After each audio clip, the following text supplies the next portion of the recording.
A very warm welcome to Joburg Today. I'm your host, Riley Sakwe, bringing you the 411 on what's happening in and around your beautiful city of gold. The local government elections are fast approaching and are scheduled for the 3rd of August. There are various events taking place all over to ensure that people have a greater understanding of the importance of voting. Our team attended such an event, which was the launch of a publication aimed at doing just that. 1, 2, 3 elections, right? At a recent launch of a publication that focuses on the upcoming municipal elections in South Africa, we caught up with the Deputy Minister of Cooperative Governance and Traditional Affairs to inquire about the overall preparedness for elections. There are more than 26.3 million South Africans on our voters' roll now.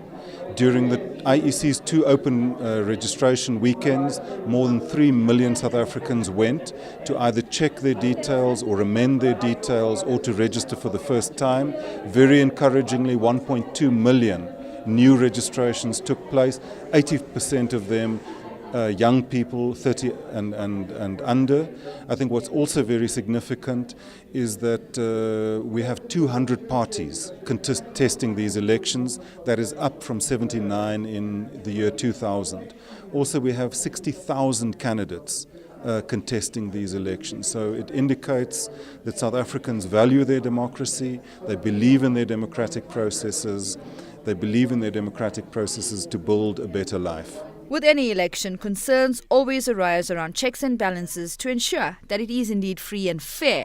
Well, South Africa's reputation appears to be solidly intact when it comes to maintaining the integrity of free and fair elections. South Africa has a very, very robust system of checks and balances in our elections.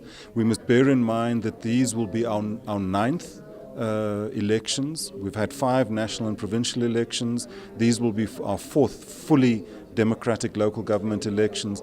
All of those elections have been accepted domestically and internationally as free and fair. There are a number of checks and balances that make it extremely difficult to manipulate the system. Ilona Tip of the Electoral Institute for Sustainable Democracy in Africa spoke to us about the importance of local elections. Local elections are crucial. Local elections are really democracy at the grassroots level, or that's what they're supposed to be. As I said, they tend to be regarded as a stepchild. So because, you're far more important if you're a member of parliament or perceived to be than if you are a local councillor.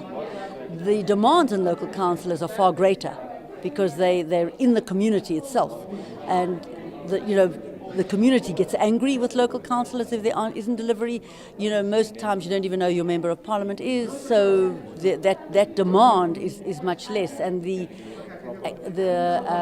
importance that citizens attribute to local councillors as opposed to members of parliament is greater. So I think people who engage at local level are showing a greater commitment in a way.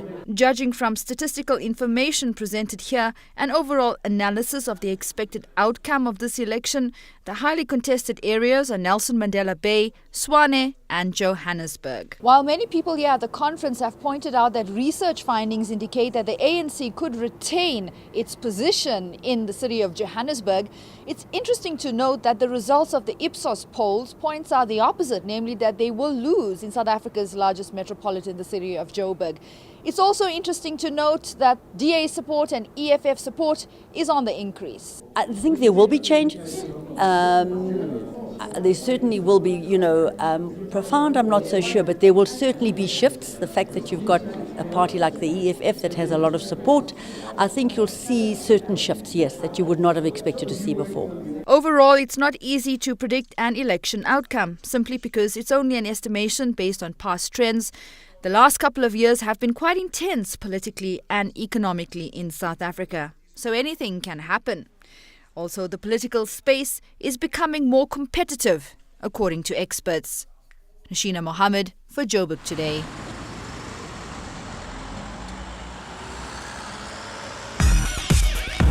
As always, we love hearing from you. So do yourself that favor and hit the like button on our Facebook. That's joburgtoday.tv, or simply follow us on Twitter at Joburg Today. In South Africa's three-tier government system, local government is where service delivery must be implemented.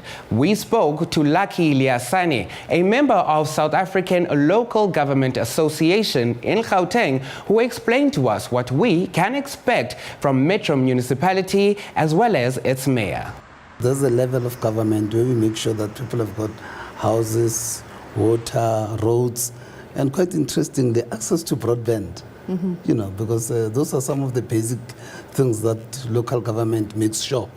You know, the spatial transformation of the city, where do people stay, you know, where are houses built, the community facilities, schools and things like that. So this is where change can effectively take place. Exactly. So how much of power does a mayor have of a city, say like Johannesburg, when it comes to making these decisions? Well, you know, mayors are empowered by the Act, the Municipal Systems Act and the Municipal Structures Act, which gives mayors quite a lot of responsibility, not just power, but the responsibility. For example, I mean, a mayor of a big city like Joburg is responsible for both the operational budget and the capital budget. Capital budget meaning that component of the budget for infrastructure. The mayors are also responsible for tabling the IDP, which is Integrated Development Plan. It's normally a 5-year plan, but for big metros, we have seen them moving towards 40 to 50-year plans. So it is the mayor's responsibility to ensure that there is a long-term plan.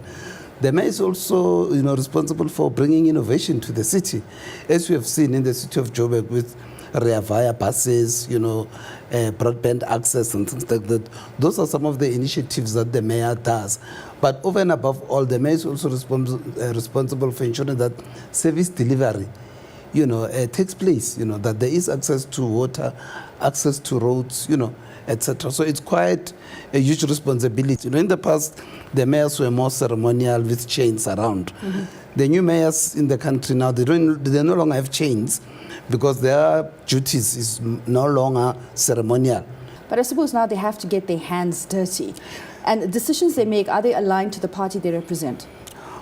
People elect the candidates through parties. But once a mayor is elected, he becomes the mayor of the entire population in the city. Look at it this way. Imagine New York City 9/11. After the incident, the mayor of New York City was practically the president of New York City because Mayor Kuliani had to roll his sleeves and get down to work. But the mayor doesn't do that alone. He works with this executive team of the mayoral committee who support the mayor, you know, in respect of various, you know, functions like infrastructure, health, housing, finance, and etc. But does he give oversight? Does the buck stop with the mayor? He gives oversight, but at the end of the day, the buck stops with the mayor, unfortunately. What sort of protocol does he have to follow when it comes to making these very important decisions? He works with the mayoral committee, that is other members who are is sort of his cabinet. Sure. So obviously he has to get their buy-in because he also depends on them to make sure that he succeeds, you know, on other areas. I mean, if you take, example, the mayor of Joburg, he's not only involved in the city, but in the continent. He's also involved in the Association of African Mayors. He's also involved also in the World Council of Mayors. Because, you know, the role that South Africa is playing now is no longer just inwardly focused, but we also play a very important role internationally. So obviously, as and when he's not around, he all naturally depends, you know, on those mayoral committee members, his cabinet, to assist him to ensure that he achieves this vision. So mayors of cities in South Africa, like Johannesburg, for example, they have a lot of autonomy, a lot of power given to them by legislation. Is that correct, to make independent decisions? Remember, local government is a sphere of government on its own in terms of certain powers.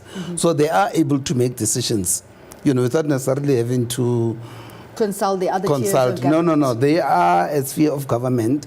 They've got the authority in terms of the law to take decisions in terms of specified, you know, activities or services that they have to render. Hey, what up? This is Boots, and you're watching Joburg Today. And like all good things, they must come to an end, but be sure to check out our playlist to see what's happening in all streets of the city of gold. From me, Riley Sakanipo Sakwe, I bid you farewell and do stay blessed.